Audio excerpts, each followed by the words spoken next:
Just an awful story. Neighbors in this area say the dog was in distress, barking for help all morning long. It was found in the blazing hot sun just behind this wrought iron gate.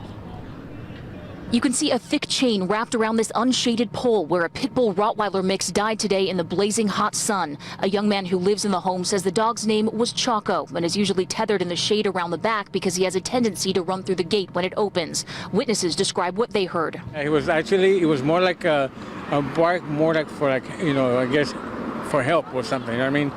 Because I guess, they had not put water on for him or anything. Witnesses living here in the 7400 block of South San Pedro Street in South Los Angeles say Choco had been chained up all morning, his barks getting more desperate as the temperature rose.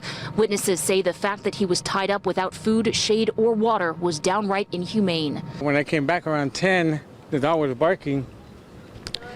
I left again around 11 and went to pick up my wife. When I picked her up, the dog was still chained up.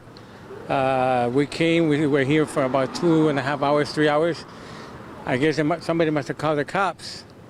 When the cops came, the dog was still barking, I guess barely barking, I guess. An animal services van took Choco's body away just after 3 p.m. 3 smaller dogs were allowed to stay on the property. Animals have feelings too.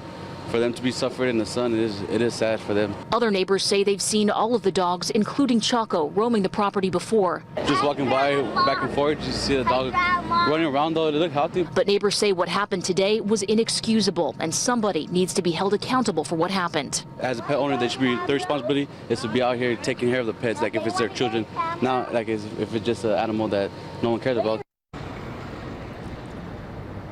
The Animal Cruelty Task Force is going to interview family members and neighbors in this area, and it will be up to them to determine whether the dog's death was accidental or criminal.